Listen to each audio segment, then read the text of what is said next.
Sveiki visiem! Pirms mēs lecam uz raidījumu, es vēlos tikai atgādināt, ka daudz cilvēku noskatās mūsu raidījumu, bet vēl joprojām nav piesakojuši mūsu kanālam. To tu vari izdarīt tagad, jo tas mūs riktīgi atbalsta. Un šis raidījums ir tapis pateicoties vienam cilvēkam, kurš pienāca pie manis un teica, es gribu atbalstīt tavu raidījumu. Un šis cilvēks ir Mārtiņš E. Viņš vēlējās palikt pa pusē anonīms. Paldies tev liels, un tu vari būt atbalstošs arī mūsu raidījumam un vari ziedot, tur sīkāk ir apraksts, bet tagad lecam uz super interesantu interviju. Aiziet! Varbūt tu man zini kā reperu MC Bārdu, varbūt tu zini man no kādiem citiem raidījumiem, bet ja tu man nezini, es esmu Raimons Blisiņš un šis ir raidījums Klātbūtne. Raidījums, kur mēs runājam ar cilvēkiem, kuri iet savu garīgo ceļu. Un šodien ir super īpašs raidījums priekš manis. Mēs esam ciemos jaunajā Rīgas teātrī un ciemos pie Toma Harjo. Sveiks! Čau! Prieks tev redzēt. Tev arī.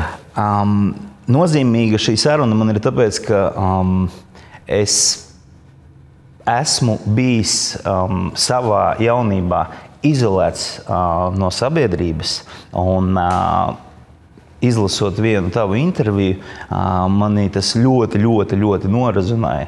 Un es uzreiz sapratu, vēlos tevi uzaicināt. Un otrkārt, nozīmīgi viņi ir tāpēc, ka es pirmo reizi runāju publiski runāju ar aktieri. Neskaitot manas Svilpiena raidījumu, kur mēs ar Kasparu Dumburu runājam, bet interviju aktieri, tāpēc man šī ir nozīmīga. Man jautājums šajā sakarā. Es pirmo reizi esmu podkāstā, man tas arī nozīmīgi. Pirmo reizi esi šādā sarunā? Jā. Es esmu daudz vairāk uztraucies nekā tu, man liekas. Labi, tas īstenībā mani nomierina.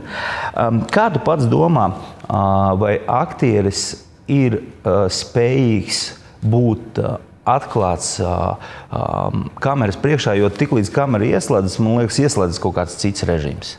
Jā.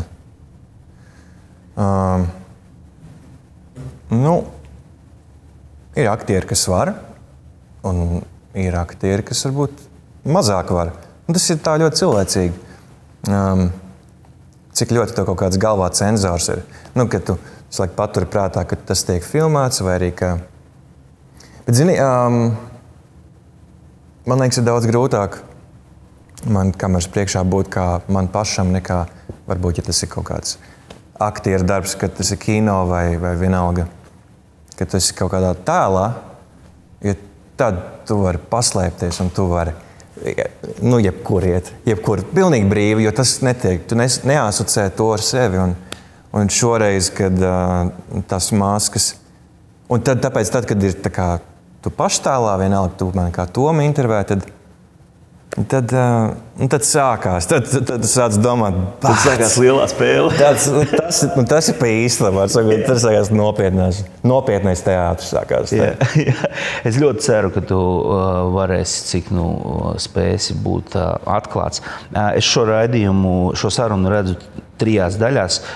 Vienā es vēlētos par to bērnību parunāt, otrā daļā par to transformāciju, kas tavā dzīvē ir notikusi, un trešā daļā par šodienu, kā tu šodien jūti šīs lietas, kuras skar garīgumu.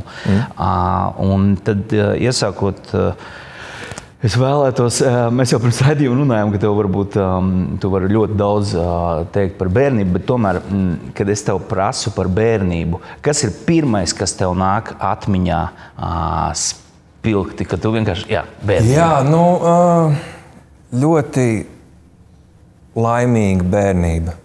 Patiesībā man uzreiz nāk prātā, kā, piemēram, tie ir sestdienu rīti, pulkstens 10:30, un es, piemēram, ar savu tēti staigāju pa rudenīgu vecmogrāvi, un ir riktīgi tāds slapdraņķis, riktīgi pelēki, un mēs, tētim rokās ir tāda kartiņa, kur ir tā kā teritorijas kartiņa uzrakstītas ir ielas un dzīvokļu numuri. Kreisajā pusē latvieši, labajā pusē krievi. Kreisajā pusē numuri daudz mazāk nekā labajā, jo vecmogrāvī ir daudz vairāk krievalodīgie. Un tad pie adreses ir arī uzrakstīts kāpņu telpas kods, un tad mēs nospiežam to kodu, un mēs kāpjam uz augstāko stāvu vispirms, jo mēs sāksim ar augšējiem dzīvokļiem, un tad pamazām iesim uz leju. Mēs sludinājām, var sakot, mēs gājām pie cilvēkiem un piedāvājām viņam Bībeles literatūru, mācīties tā kā par Bībeli, ar mērķi, lai viņi nāktu uz sapulcēm un lai arī kristītos un kļūtu arī par Jehovas lieciniekiem, kas mēs bijām. Un tāda ir mana tā bērnības atmiņas, un man nemazāko šaubu nebija, ka tas ir vislabākais veids, kā pavadīt laiku. Un vienmēr pēc, lai arī cik tā kā nogurdinoši varbūt tā sludināšana bija, tētis vienmēr pēc sludināšanas man saka, Tom, ir taču tāda gandarījuma sajūta, vai ne? Es saku, jā, tā arī ir tā Jehovas svētība, tā kā Dieva svētība. Tas bija veids, kā es sev pateicu, ka es esmu jutis, kāda ir Dieva svētības, tās sajūtas, tas gandarījums, ko tu jūti, kad tu esi beidzis darīt, īstenībā ļoti nogurdinošu darbu. Viņš ir bez muguras, tas gandarījums bija tā Dieva svētība. Un tas bija, man bija laba bērnība, jā. Es vēlos vienkārši detalizētāk, kad jūs gājāt, tu arī piedalījies tajā, es domāju, tu arī stāstīji kaut ko. Jā, mēs pamīšas. Sākot ar 8 gadu vecumu, sāku, varbūt bišķiņ pat agrāk, varbūt sāku, teiksim, kad man varbūt bija 6 gadiņi, tad es tikai gāju līdzi, un tad, kad cilvēks pateica, jā, viņš grib paņemt to literatūru, tad es biju tas, kurš iedeva viņam žurnālu. Tā man sākās ceļš. Vispār es arī ratiņos braucu līdzi arī saviem vecākiem sludināšanām. Bet tad jautājums ir, kā tavi vecāki nonāca līdz lēmumam ienākt, varbūt tu vari mazliet īsi pastāstīt par ģimeni. Tas bija tāds juku laiks, 90. gadi. Mans tētis bija atgriezies no armijas, un viņam ģimenes vēl nebija.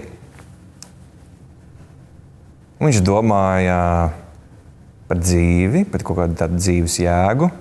Viņam kaut kā likās, ka tas laiks armijā, ko viņš bija pavadījis, bija tāds diezgan absurds, kur viņš tur teica, ka viņam vajadzēja tur velt, nevis, var sakot,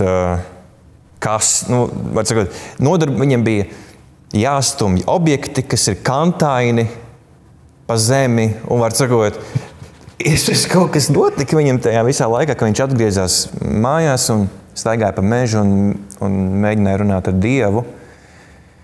Un tad tā sanāca, ka dažas dienas pēc tās viņa saruna un par Dievu, un tā kā, kas tu esi, kāda ir dzīves jēga, un tā sanāca, ka dažas dienas vēlāk mana tēta brālēns bija saņēmis žurnālu no Jehovas lieciniekiem, un viņš iedeva manam tētim palasīt, varbūt viņš kaut ko grib. Un tad arī drīz vien viņam ļoti patika tas, ko viņš izlasīja, viss likās ļoti racionāli, ļoti loģiski, to kāds ir Dievs, ļoti saprotamā valodā izskaidrots, un tad dažas dienas vēlāk arī pie viņa, viņš palūdza, lai pie viņa, viņš uzrakstīja vēstuli, ka viņš grib, lai pie viņa atbrauc Jehovas liecinieki, tad 2 misionāri no Amerikas, kuri jau bija iemācījušies latviešu valodu, vai viens no viņiem atbrauca pie mana tēta. Mans tētis jautāja jautājumus par dzīvi, un viņi atbild un par Dievu, un tie misionāri atbildēja uz visiem viņa jautājumiem, brīvi orientējoties Bībelē, katru pāntu vienkārši, tu gribi par paradīzi, par jauno, par cerību mūžīgu, atradīsim atklāsmes grāmatu, tur 214, kur izlasīja Igor, man tētis sauc Igors. Un tad viņš izlasīja, un viņš bija noburts. Vislabākajā ziņā, neko tādu viņš nebija redzējis. Un tā viņš sāka, un tad viņš apprecējās mana mamma, un mana mamma tā kā ņēma līdzi. Nē, mana mamma bija luterāne, man liekas, jā. Bet arī ar laiku gāja līdzi manam tētim, un tad arī es piedzimu. Tu jau piedzimi? Es jau piedzimu. Ģimenē, kura jau bija Jehovas liecinieki? Tur. Okay. Bet par Jehovas lieciniekiem. Varbūt tu vari pastāstīt par lai cilvēki saprot. Es nezinu, cik cilvēki vispār zina, ko tas nozīmē, bet varbūt tu vari kaut kādas galvenās īpatnības, ko vajag zināt. Kas tie ir, ar ko viņi atšķirās, kas ir tās atšķirības zīmes, nezinu, īpaši. Es esmu dzirdējis, asinis nevar pārliet. Jā, asinis nevar pārliet patiešām. Bet ir varbūt vēl kādas lietas. Ir, piemēram, tad es varu tāds bullet points, apmēram, nosaukt. Ir daudz vieglāk uzskaitīt, kurus svētkus viņi svin, nekā tos, kurus viņi nesvin. Jo viņi nesvin dzimšanas dienas, vārdienas, Ziemassvētkus, jauno gadu, Lieldienas, Jāņus, jauno gadu. Var sakot, neko, Helovíns, neko, izņemot kāzu jubilejas. Kāzu jubilejas viņi svin. Tad viena lieta. Svin kāzu jubilejas. Viņi svin kāzu jubilejas, jā. Okay. Un tas arī viss. Tas ir viss, ko viņi svin. Bet ko tas nozīmē? Tas nozīmē to, ka tam, kam kodolā viņi tic, ir tas, ka Dievam ir sava organizācija uz zemes. Tā ir patiesība. Tie cilvēki, kas ir Jehovas liecinieki, viņi ir patiesībā. Tas ir žargons, var sakot, ja es tev jautātu, vai tavs tētis arī ir Jehovas liecinieks, es tev pajautātu, vai tavs tētis arī ir patiesībā. Okay. Mēs esam, kad tu uzzināji patiesību? Es uzzināju patiesību. Viņš aizgāja no patiesības un tā tālāk. Jā. Var sakot, jūs esat patiesībā visi, un jūs ticat. Pats galvenais, kam jūs ticat, ir tas, ka ļoti, ļoti drīz ir runa par dažiem gadiem. 5, varbūt 10. Visi spekulē. Visu laiku ir runa par tādu par ļoti klātesošu notikumu, kurš tepat aiz stūra, un tas notikums ir tāds, ka būs Armagedons, būs pasaules gals, kur Dievs iznīcinās visus ļaunos cilvēkus, kas nav atzinuši viņu. Aizvien uzmanīgāk Jehovas liecinieki par to izsakās, bet faktiski viņi tic tam, ka visi, kas nav Jehovas liecinieki, visi, kas nav paņēmuši bukletu no manis, es īstenībā tiem cilvēkiem dod bukletu. Īstenībā es viņiem dod iespēju, gribi dzīvot mūžīgi, vai tu gribi baigi slikti. Yeah. Es to nesaku, bet faktiski tas man ir pakausī. Jā, un tā ir tāda. Līdz ar to, tā kā tas ir tik drīz, visas savas dzīves lēmumus tu mēģini pakārtot tam, lai tie būtu harmonijā un tā apliecinātu to, ka tu gatavojies tam notikumam. Tu piemēram, ja tu esi tagad augstskolā mācīties. Tas ir tāds lēmums, uz kuru skatās ļoti aizdomīgi. Tu tiešām nevari, tu nevari būt nekādā privileģētā statusā draudzē, tev nevar būt tur pienākumi, tu runāt no skatuves, vai tu būt par ko, padot mikrofonu, ja tu, esi augstskolā. Jā. Kas ir interesants, starp citu, pirms nedēļas apmēram notika mācību izmaiņa, var sakot, viņam tāda doktrīnas izmaiņa, ka tomēr tas ir jūsu sirdsapziņas jautājums, tu tomēr drīksti būt augstskolā. Neviens par tevi neģadžos, bet, un tad tur bija viens ļoti labs salīdzinājums, ka augstskola, jo par ko viņi baidās par to, ka tu, sāks mācīties augstskolā un tev izskalos smadzenes, visi tie pasniedzēji vai sliktā sabiedrība, un tu sapratīsi to, ka tavu materiālie mērķi ir daudz nozīmīgāk par kalpošanu Dievam. Aizvien mazāk sāks laika veltīt tam. Pasaka, Dievs sāks ticēt evolūcijai vai kaut kādām tādām lietām. Un tas, kas notiks. Un tad bija viens brīnišķīgs salīdzinājums. Jūs varat studēt, jūsu jautājums, bet atcerieties, ka augstskola ir kā tāds baseins ar haizivīm. Ja? Un tev vajag tā augstskola, tā, ka tev vajag izpeldēt cauri. Un statistika ir tāda, ka 8 no 10 peldētājiem patiešām izpeld cauri, un haizivs viņu neapēd. Tā kā tev vajag pašam izlemt, vai tu to drīksti darīt, Bet šāda ir tā statistika. Un, lai to veids. Tā ir vēl viena īpatnība. Cik liela ir tā organizācija, es domāju, vispār pasaulē un Latvijā? Pasaulē 8 miljoni apmēram. Latvijā ir kaut kā 2 līdz 3 tūkstoši, bet kaut 2 tūkstoši ir krievalodīgie. Vai tajā organizācijā ir kāds kā galvenais, kā līderis, kā pats vadītājs kaut kāds? Viņi domā, ka nav. Nav neviens konkrēts cilvēks, kam viņi seko. Viņi seko viņu prāt Dievam un Bībelei. Bet tad ir tāda lieta, kā tāda grupiņa kā vadošā padome, kas ir bāzēta Ņujorkā, Amerikā, kuri arī īstenībā ir atbildīgi par to, vai tu vari iet uz augstskolu, vai tu nevari iet uz augstskolu.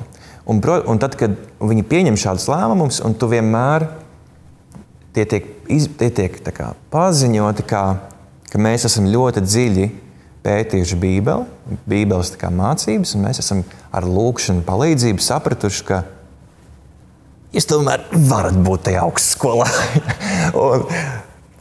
Bet tu tā kā būdams liecinieks, tu to visu ļoti pieņem. Un jebkādas izmaiņas ir ļoti interesantas, un piemēram liekas, ka tās tiešām ir svētā gara ietekmētas.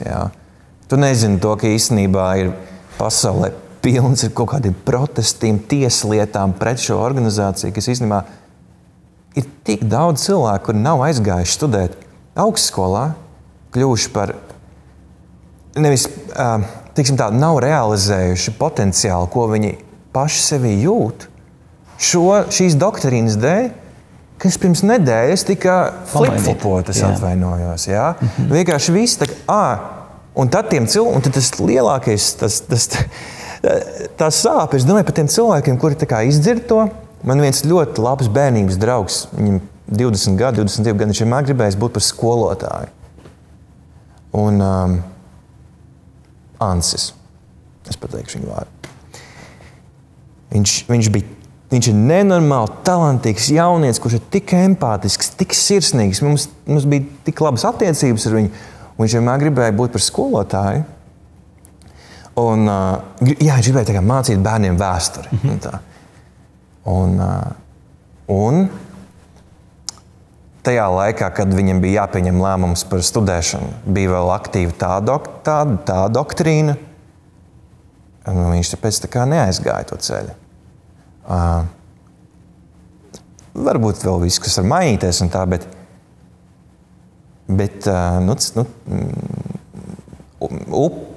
tāda vadošās padomas, tāda upura bišķiņa bijām. Bet Latvijā arī ir kaut kādi vadošie cilvēki, kas arī šeit pieņem kaut kādus savus lēmumus, vai tas ir? Draudzē, tikai tā kā draudzes kaut kāda vadība, kas ir draudzes vecākie, kuri izlemj par to, kurus cilvēkus izslēgt, kurus neizslēgt, piemēram, no draudzes un tā tālāk. Latvijā nekādas doktrīnas netiek pieņemtas, tādu lielu lēmumu. Vadās pēc tās Ņujorkas. Bet tomēr, kas ir tas, kas tev, tinot to bildi atpakaļ, kad tu aktīvi tajā piedalies, kas ir tās lietas, kas tev patika tajā, ko tu atceries, ka, tas bija labi, ka es biju tajā? Jā. Vispār man ir tik ļoti paveicies, ka mani vecāki ir bijuši ļoti mīloši pret mani, arī laikā, kad man pat parādījās kaut kādas šaubas. Tāpēc es varu raudzīties īstenībā uz visu to pavadīto laiku, tām pavadītajām stundām, dienām ar ļoti, ar tādu gaišumu. Un tas, kas man patika, ir pirmkārt tas, ka tev, kā jūs esat patiesībā? Man ir mana draudzīte, tie 20-30 cilvēki, vecmogrāvī mēs dzīvojām. Bija daudz bērnu arī, ar kuriem man bija likās, ka man tik daudz draugu. Mēs ejam, teiksim, tur ar vienu manu draugu, tur pa staigājām sludināt Meža parkā. Un es arī Santas intervijā biju pieminējis to, ka mēs tur skatāmies uz kaut kādām ļoti greznām mājām. Mēs domājam, šitāda būs mana māja jaunajā pasaulē. Es gribētu tieši šādu māju jaunajā pasaulē. Un viņš tāds, nē, man labāk tā. Un tā bija kaut kāda tāda misijas apziņa, ka tā lielākā dāvana ir tas, ka es zinu, kā ir, kad tev ir izskalotas smadzenes. Un vislabākajā ziņā tas ir tā, ka tu vispār nešaubies par neko.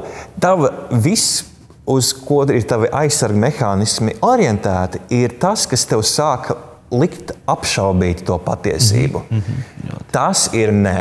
Ja? Un īstenībā Jehovas liecinieki ir, manuprāt, tāda pat visnoslēgtākā kopiena, daudz noslēgtāka par mormoņiem, kuri ir šeit tad aiziet kaut kādiem podkāstiem, padiskutē ar ateistiem un tā tālāk. Amiši daži aiziet uz podkāstiem, parunā kaut ko un tā. Jehovas lieciniekiem ir tā kā tas prāts, viņš ir tik hermētisks vakums tur ir, lai tur tiktu iekšā. Un īstenībā ir tā, ka neviens cits cilvēks viņu nevar atvērt, jo tu vari tikai tu pats. Un tas ir tā kā katra paša individuālais ceļš un tā, bet atgriežoties vēl par kaut kādām tādām foršajām lietām, es diezgan ātri iemācījos saprast to, kas ir atbildība. Un diezgan agri vajadzēja kāpt uz skatuves, tur kaut kādas runas mazās teikt, vai tur pateikt lūkšanu draudzes priekšā un tā tālāk, tad padalīt žurnālus. Ļoti ātri pieaudz, jo tur tāda bērnišķībai nav tur daudz vietas. Ja tur bērni nedrīkst skraidīt pa valstības zāli, tas nav smuki. Un nedrīkst trokšņot, ja, tas nav smuki. Viņi sēž ne tikai skolā, arī sapulcēs sēž. Tad tev pirmā skatuves pieredze principā ir... Jā, tā bija tā. Bet par gaišajām, tādām foršajām lietām, tas, ka jūs visi zināt to patiesību, un tu, lai vienalga, cik gudrs cilvēks, tā kā tu redzētu, teiksim, interviju kaut kādu ar kaut kādu zinātnieku. Viņš stāsta tur, jaunākos atklājumus. Un tev ir, teiksim, 12, 13 gadu vienalga. Un skaties un domā, rītīgi foršs cilvēks, baigi gudrs, bet viņš nezina patiesību. Viņš maldās. Baigi žēl. Viņiem būtu tāds potenciāls jaunajā pasaulē. Viņš būtu tik labs draudzes loceklis, viņš tik labas runas teikt mums, ja viņš varētu.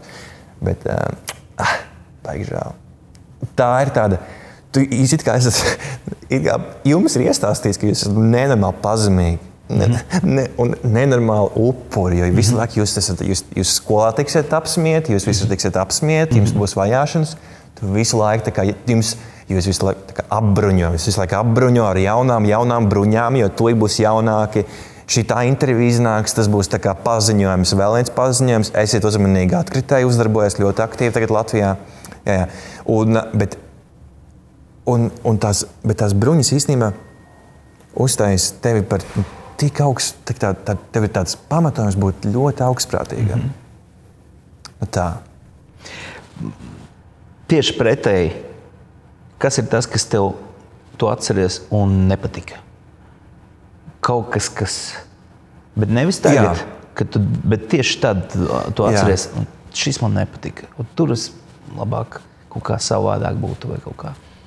Baigi neko savādāks tur nebūtu varējis darīt, bet man baigi grūti gāja ar to, ka es sāku iemīlēties savās klases biedrenēs.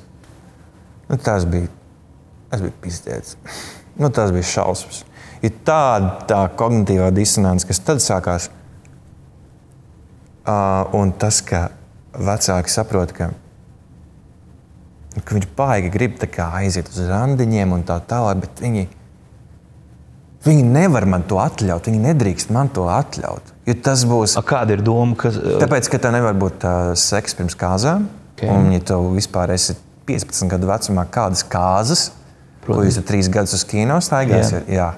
Un, līdz ar to nedrīkst attiecības būt? Līdz ar to tev nevar būt attiecības, jā. Un tad sākās tas pats. Tā kā dubulta dzīve daudz gadu garumā. Un tas Un tas viss kaut kā palika baigi viltīgs. Nenormāli uzmanījos no tā, ko es saku, ko es nepasaku par daudz, vai kad es staigāju ar savu draudzeni, klases biedreni. Bija ļoti piesardzīgs, vai neviens mūs neredz. Un, ja redz, tad ir vāks, un tad viss var atklāties. Baigais stress, un baigais adrenalīns arī vienlaikus, un tu esi ar draudzeni, un tad pēc tam ātri brauc sapulci. Kā tu risināji šo konfliktu sevi? Reāli tu taču tici tam messageam visam lielajam, un tu esi tajā dubultajā dzīvē, un tu kā pārkāp kaut ko. Kā tu risināji to? Kāds ir tas process, kā tu risini? Jo vairāk laiku es pavadīju ar savu draudzeni, jo vairāk laika man likās, ka vajag pavadīt sludināšanā. Vairāk stundas draudzeni, vairāk vajag pēc tam aiziet paklauvēt pa durvīm. Kaut kā vienkārši pēdējais, ko es drīkstēju darīt, ir atzīties. Tas, ko visu laiku tiek mudināts, to, ka, ja jūs, teiksim, izdarāt kādu netīru grēku, tas nav vairs, tu nevari tur lūgt Dievam piedošanu savā personīgajā lūkšanā. Tas ir jādara zināms draudzes veciem, un viņiem ir jāpadomā par to, vai tu vispār esi vēl cienīgs būt draudzē. Un es baigi negribēju tam ticēt, es riktīgi lūdzu, riktīgi piedošanas, visu laiku piedošanas, un gāju sludināt, un gāju atpakaļ pie draudzenes. Jo nevarēju, es nevarēju zaudēt, pieļaut, ka mana reputācija tā kā tiek sagrauta draudzē, un es nevarēju, es šausmīgi mīlēju savu draudzeni, un tas tā kā nevaru, es neko nevaru izdarīt, un tā. Bet būsim reāli. Es domāju, ka tu nebija vienīgais jaunietis, kurš piedzīvo normālas, dabiskas izjūtas vēlmes attiecībā pret. Tas nozīmē, ka lielākā daļa, iespējams, visi dzīvo tādu dzīvi. Es nezinu, vai lielākā daļa, bet es zinu, ka lielākā daļa, kas tiek izslēgta vispār no organizācijas, tieši tāpēc, ka viņiem ir bijis seks pirms kāzām. Tāpēc arī netiklība ir bijusi. Saucās netiklība. Jā. Kā tu komunicēji ar ārējo pasauli, apkārtējo? Vai tev bija draugi ne no tavas kopienes? Man bija daži. Pirmkārt jau draudzene. Man bija mana draudzene. Jā. Man bija mana draudzene. Nē, es vienkārši tur neturpināšu vairāk. Bet var cikot, man bija daži klasē, bet tad, zini, bija tāds, tā kā es nedrīkstēju studēt augstskolā. Es atradu tā kā labāko iespējamu alternatīvu. Man ļoti patika kaut kāds grafikas dizains, man patika vispār vizuāla māksla. Un es aizgāju, man patika fotografija, un es aizgāju studēt tādā ISSP skolā ar 2 gadu programmu fotogrāfiem, kuri grib apgūt tieši to, kā tu vari nodarboties ar vizuālo stāstniecību, ar fotogrāfijas palīdzību. Tur tieši kaut kā tāda domāšana iemācīja. Un tā nebija nekāda akadēmiskā izglītība, tāpēc es varēju teikt cilvēkiem, kas ir fotokursos, lai iemācītos fotšēt. Tas, ka tur vispār necik neapmācīja tajā laikā apieties ar fotoaparātu, tas nebija svarīgi. Mācīja vissliktāko, ko var mācīt no Jehovas liecinieku prizmas, tas tā kā domāšana kaut kāda. Un tāpēc, būdams tur man radās draugi, man parādījās mentori. Es biju saukt par elkiem, viņi arī man bija elki, un pat vēl joprojām daži ir tādi fotografi, kas vispār uztaisīja to skolu, kur es redzēju viņu bildes, man liekas, kā tā vispār var nobildēt? Un viņas bija tā kā tur sekvence ar bildēm, kuras savstarpēji portrets, ainava kaut kāda, dubļi, plauksta, pakausis, mati. Un tu skaties, un tu tā kā neredzi saistību šīm bildēm, bet tad tev kaut kā vajag ļoti ieintriģēja tas, kā tie cilvēki domā un tā tālāk. Un tur man radās īstenībā ļoti tādi Man bija labi draugi, pasniedzēji un arī mani kursa biedri.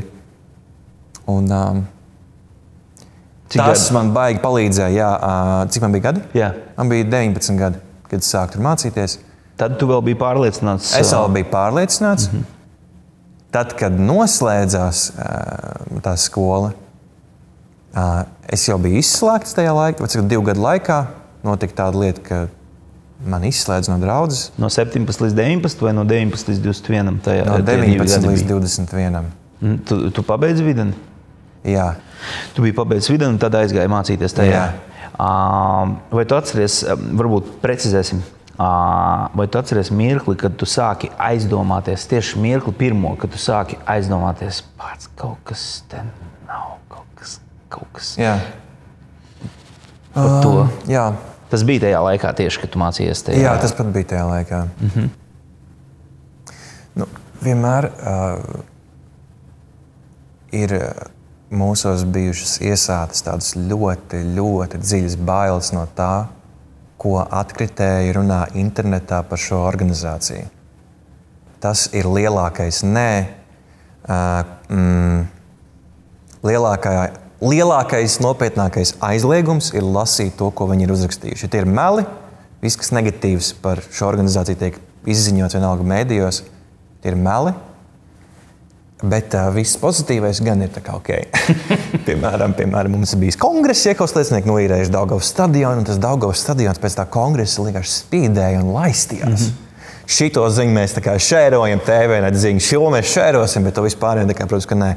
Un tas, protams, ka es atceros, bija kaut kad 2 reizes dzīvē kaut kad iegooglējis Jehovas liecinieki un aizgājis kaut kādu tādu pelēko mājaslapu un ieraudzījis kaut kādu virsrakstu, ka child sex abuse, kaut kādu šādu. Es tā kā, ok, meli, klikšķārā, tu ko es šeit neeju, tā kā ārprāts. Palasīsim kaut ko labāk, tā kā citu. Bet tas pakausīja tā kā tās sajūtas, ka ieraug kaut ko, kas tas tā kā uzzināt, ka tavs, piemēram, tētis vai mamma, ko tu pazīsti it kā visu savu dzīvi, viņi īstenībā ir spiegi. Es nezinu, bet vai kaut kādu tādu informāciju, pilnīgi šokējošu informāciju, nezinu, tas adoptēts. Tā kā kaut kas tāds, kas tev liek apšaubīt tādu izcelsmi. Tādu šo te pamatu, kurš tev ir tā kā no bērnības. Tas ir tā kā, tās baigās sajūtas, baigais adrenalīns un baigi bailīgi. Un tad bija tā,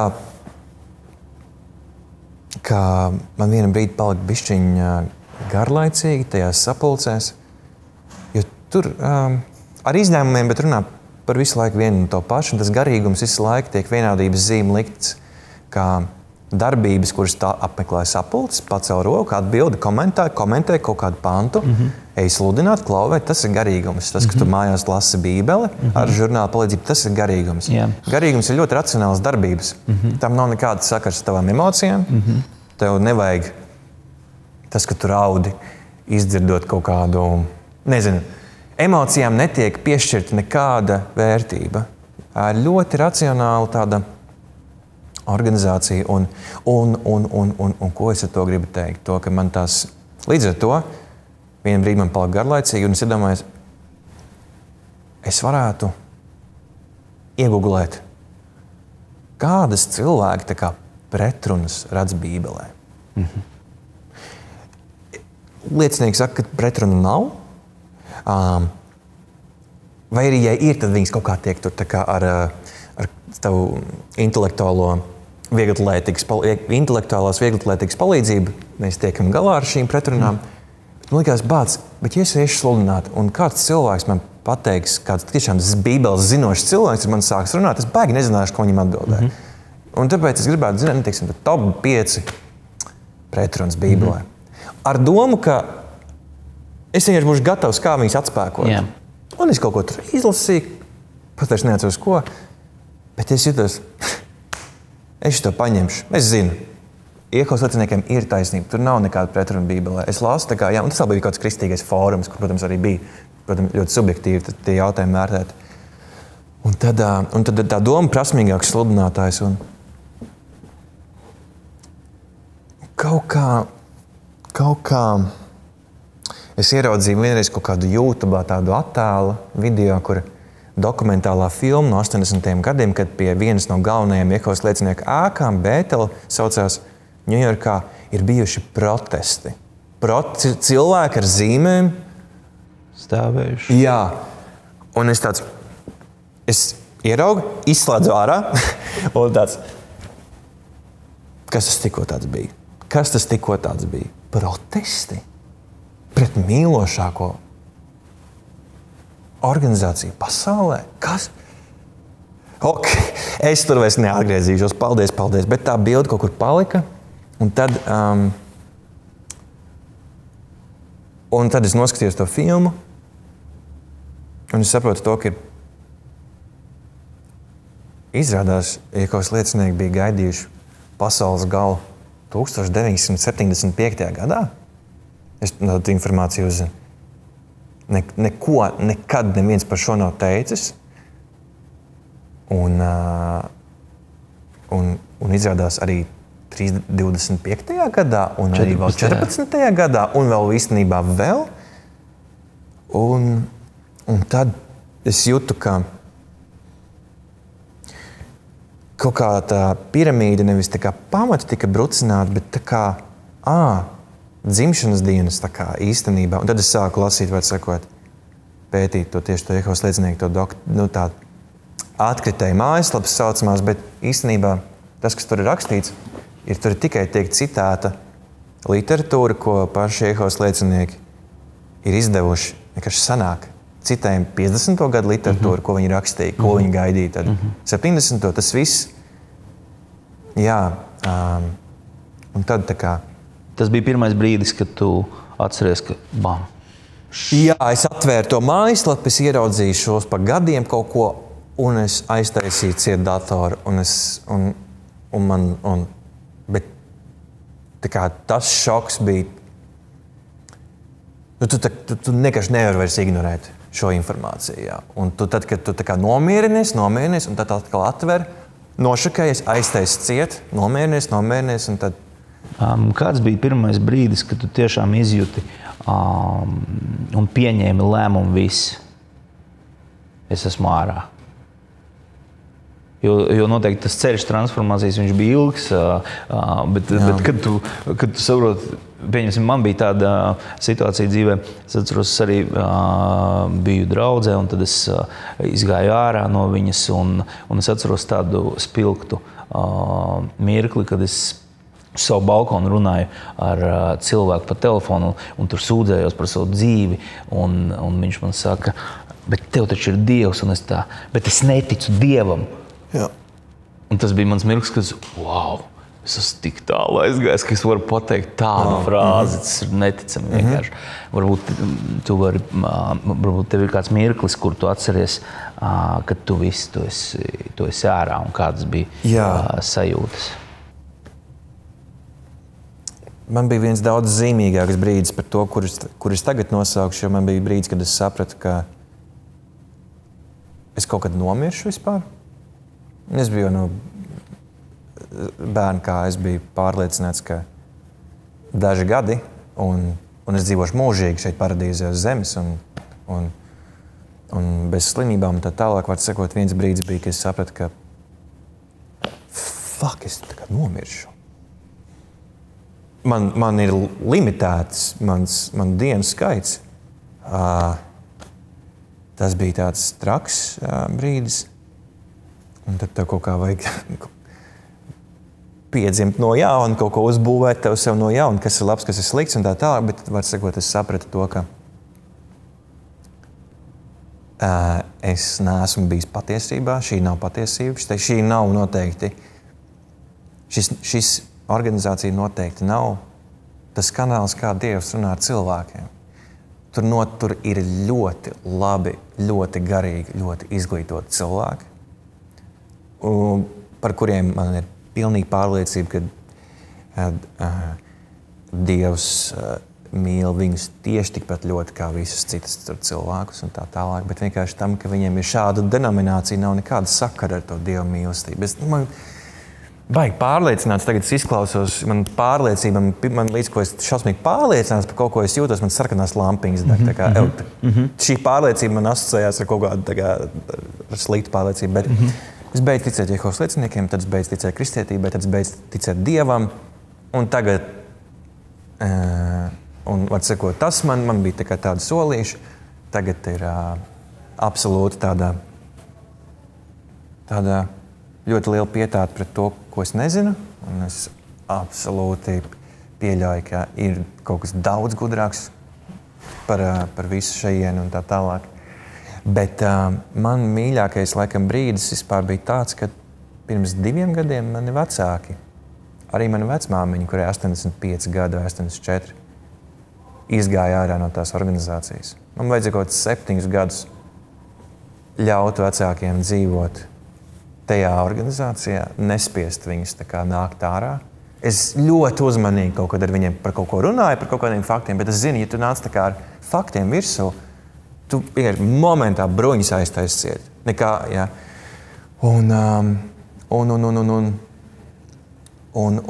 tāpēc ļauj viņiem tur būt, un tad viņi kaut kā paši saprata to, ka mana dzīve ir ar mani viss kārtībā, ar to, kur es esmu, un lai arī es neesmu vairs tur, varbūt pat vēl labāk ir. Un kāpēc tā? Tad Dievs viņu svēta kaut kā, varbūt viņi domā, varbūt ir kaut kāds svēti. Varbūt. Un es par viņu skatu punktu runāju tādā ziņā. Un tad viņi iznāca ārā, un mēs tagad laimīgākā ģimene pasaulē. Jā. Ja, vai tev šķiet, ka tie cilvēki, kas tur atrodas, man pašam gribas saprast, ja pieņemsim, tie ir maldi, vai tie cilvēki apzināti melo kāds no viņiem, vai arī viņi vienkārši tic un tā tas ir, tie, kas atrodas tur. Tas ir tāds jautājums. Saprot, ko es domāju ar to? Jā. Nu, es diezgan pārliecināts esmu, ka viņi nekādā veidā ļaunprātīgi nemēģina kādu tur apmānīt vai kaut kā tā. Viņi paši tam no visas sirds tic. Es nevaru pateikt pilnīgi droši par to vadošo padomi. Man liekas, ka liela daļa no viņiem patiešām ļoti dziļi tam tiešām tic. Bet tad, kad es uzzinu to, kādas ir tās aizkulises tam, kā viņi tiek pieņemt kaut kādi tie lēmumi, teiksim, doktrīnu izmaiņas un tā tālāk, ka tam pat nav baigā sakara to, ka tu lasi tur Bībeli un tā tālāk. Un es domāju, tas varētu radīt kaut kāds aizdomas, ka mēs šos lēmumus tomēr pieņemam citādāk nekā man bija tā ilūzija caur lūkšanām un tā tālāk. Bet noteikti visi tie, kas ir tā kā draudzēs, tie draudzes vecākie, draudzes kalpotāji, parasti sludinātāji, viņiem visiem ir vislabākie motīvi un vismīļākie, visgādīgākie viņi ir. Viņi ir ļoti labi cilvēki. Jā, un vienkārši viņi paši nezina to, kur viņi atrodas. Un pat ja viņi tagad šo te klausās, šī informācija netiek pie viņiem klāt. Ja viņi tagad klausās, ko es saku, ka kaut kādi bijušie gadi vai kaut kādi tādi, kad pasaules gals gaidīšana tālāk, šī informācija netiek pie viņiem klāt. Viņi uzreiz nopamato to, ka kur Toms aizgājis projām neceļos, apmaldījies teātrī. Un viss aiztais cieto logu. Es nekādi nevaru tiem cilvēkiem palīdzēt. Es nekā viņam. Viss, kā es varu palīdzēt, ir ļaujot viņiem darīt to, ko viņi dara. Jā. Bet man tieši ir šajā vietā jautājums. Pieņemsim, skatās kāds. Jā. Un skatās kāds, kas Varbūt arī no citām organizācijām īstenībā, kurās arī, kas ir tā lieta, kuru tu viennozīmīgi varētu pateikt, par ko vajag aizdomāties, par ko vajag padomāt. Vienkārši padomā par to. Jā, ja tas cilvēks jūtas ļoti labi, ja viņš jūtās mīlēts un jūtās, ka viņš ir labā vietā savā dzīvē, pat tiešām labā vietā, tad, lai viņš paliek tur un dara to, un iespējams tā ir viņa vieta pagaidām, vai vismaz uz šo brīdi. Bet ja viņš jūt, ka viņas sirds visu laiku kaut kā tiek presēta, kaut kā tava iekšējā balss, tava intuīcija, tava sirds visu laiku tiek nolēbalota kā viltīga, tāpēc neklausies tajā un tā. Un ja tev ir sajūta, ka tā kā kāpēc mums neļauj tā kā lasīt to citu informāciju? Tad mans aicinājums ir šāds. Ja tu izvēlēsies, ja tu to informāciju gribi pārbaudīt, teiksim, palasīt, tu būsi uzvarētājs visos gadījumos. Jo pirmkārt, ja tu pārbaudīsi, ka tu izlasīsi un sapratīsi, ja tiešām meli, tā tiešām ir, Jehovas liecinieki tiešām tiek apmeloti. Šī nav skaidrs. Tad viņš ir uzvarētājs, un viņš saprot, ka viņš tiešām ir patiesībā. Un ja gadījumā viņš tā kā izlasa un saprot, ka oh, fuck! Tad viņš arī ir uzvarētājs, tāpēc, ka viņš sapratīs, ka tā iespējams nav vienīgā patiesība, kam ticēt. Un es ticu, ka tāds godīgs ceļš ir pats labākais tāds ceļš, ka tu ej godīgi tam jautājumam. Kritiskā domāšana laipni lūgti. Jā, bet arī, ja baigi negribās kritisko domāšanu, nevajag. Ja tu jūties labi. Klau, ko tu varētu pateikt par šodienu? Kāds ir tavs, tu jau mazliet pieskāries tam, kāds ir tavs redzējums, kā izpaužas tavs garīgums, jo tomēr tu esi cilvēks, kurš jau no bērnības tomēr ir dziļi garīgumā. Kāds šodien ir tavs, kas ir tas, ko tu praktizē varbūt? Mans pirmais mans garīgums. Viens no garīgumiem ir šis templis, kurā mēs sēžam šobrīd. Tas ir jaunais Rīgas teātrs. Es tieši vēlējos vaicāt, vai teātrs un kino arī ir saistīts ar garīgumu kaut kā? Jā, es domāju, ka tas var būt saistīts. Ne obligāti, bet tas pilnīgi noteikti var būt saistīts. Kuram no mums nav bijis kaut kāda pieredze, tāda garīga pieredze skatoties filmu.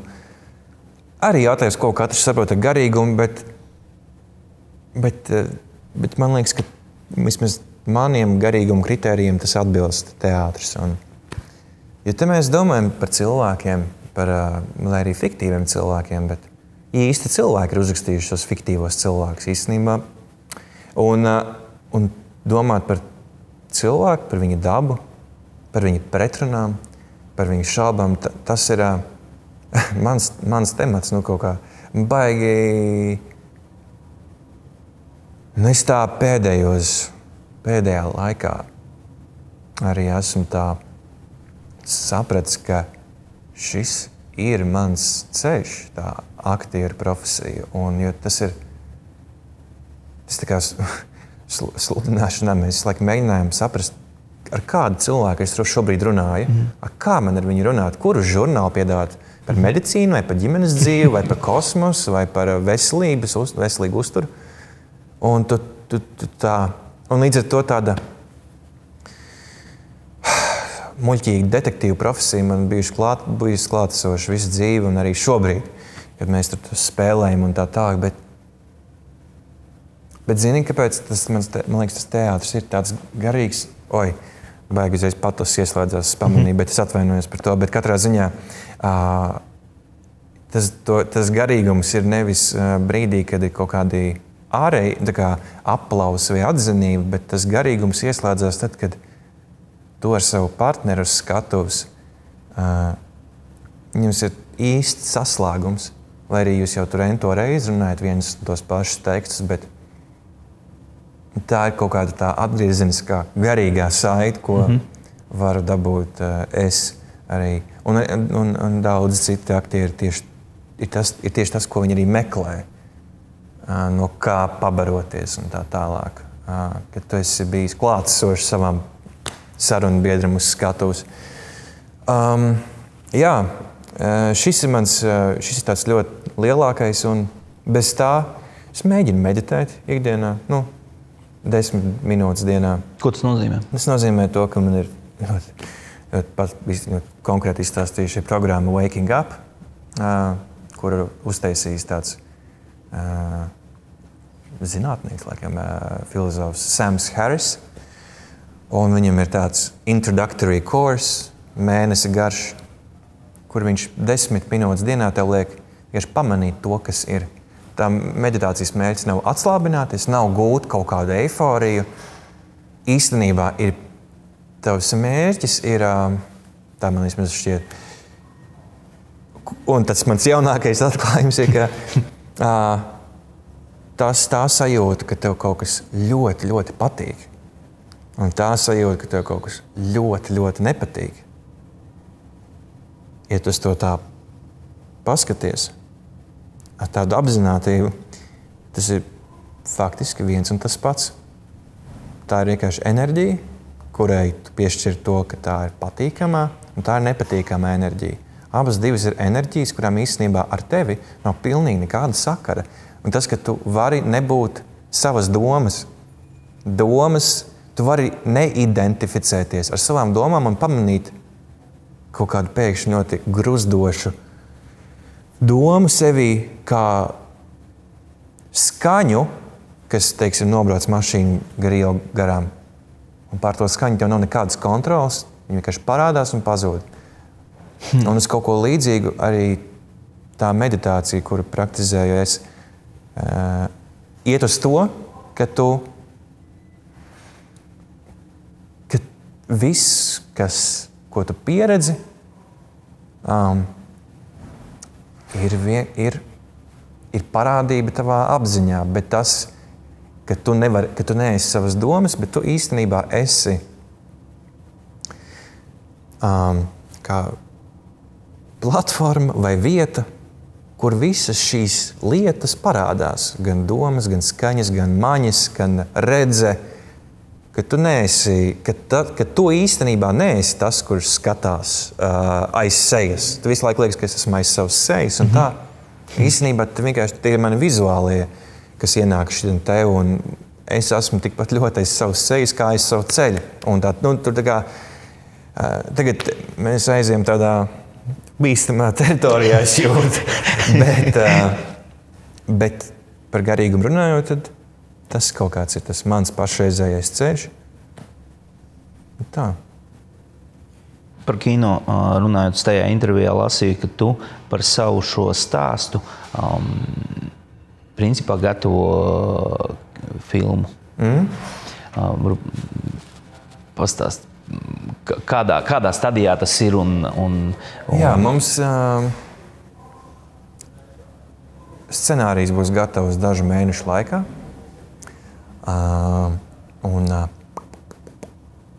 Dialogu jāuzraksta, tā teikt.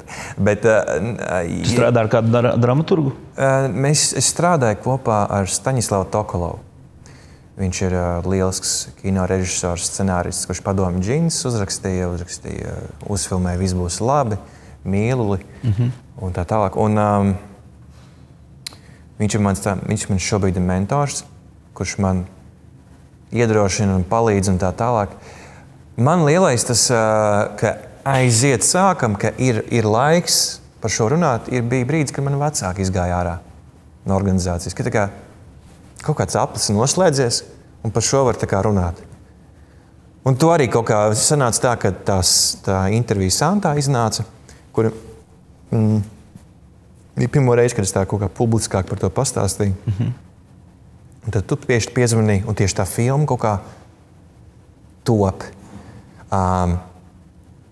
Ir laiks. Nu, kaut kā, un šīs, es kaut kā tās antēnas mēģinu visu laiku turēt ieslēgtas, pamanīt kaut kādas sakritības, nesakritības, bet jā.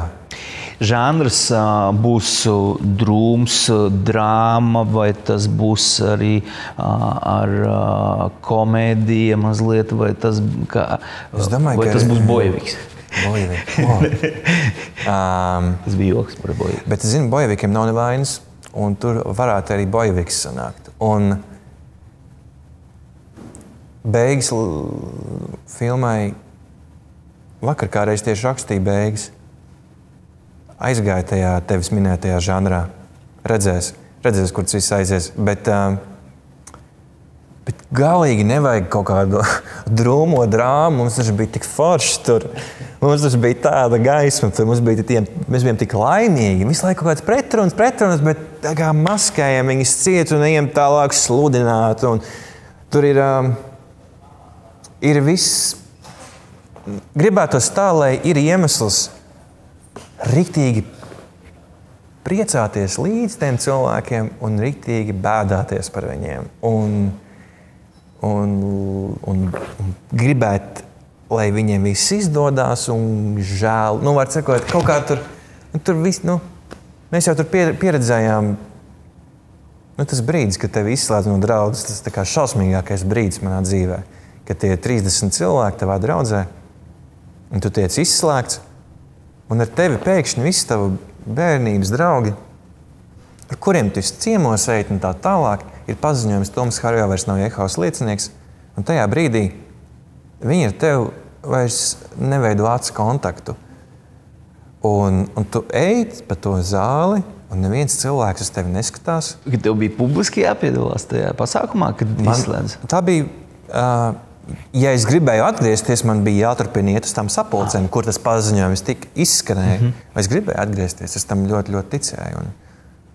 Un tie draudzes vecie vienkārši izlēma, ka tie mani grēki bija daudz lielāki nekā mana grēka nožēla. Un visdrīzāk, pēc viņa kritērijiem, tas tā absolūti arī bija. Tas bija ļoti pamatots lēmums. Un es tam arī pat piekritu. Es teiktu, tā bija vienkārši šausmīgi smagi. Protams.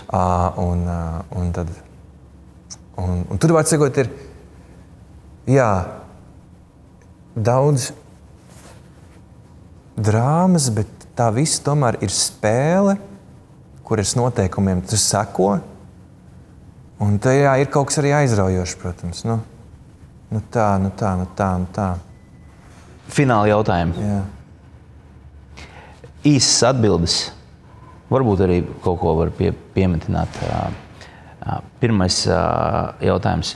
Leonardo DiCaprio vai Joaquins Phoenix? Mīļā. Okay.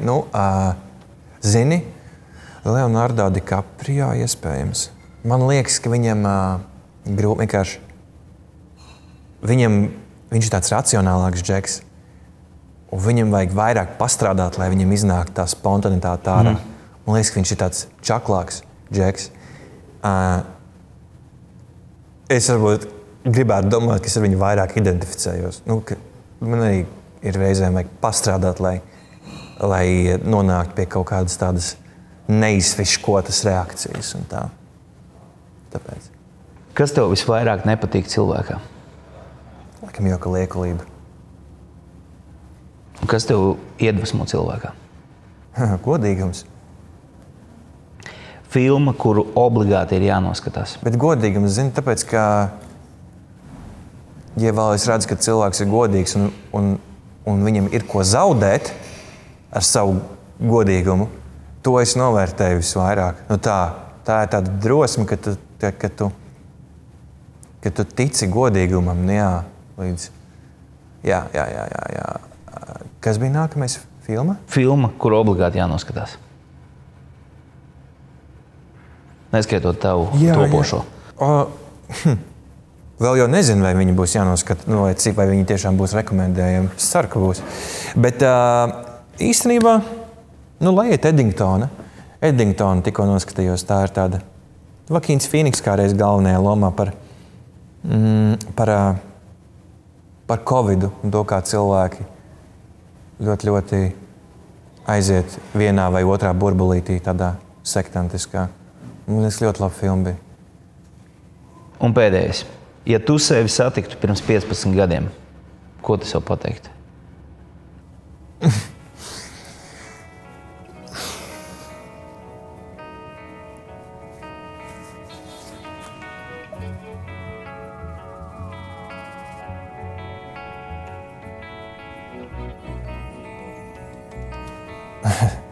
Jā, Tomiņ, tic sev un viss būs labi. Jā. Tā. Ar mums kopā bija Toms Harjo, Jaunā Rīgas teātra aktieris. Paldies tev par tavu klātbūtni. Paldies tev.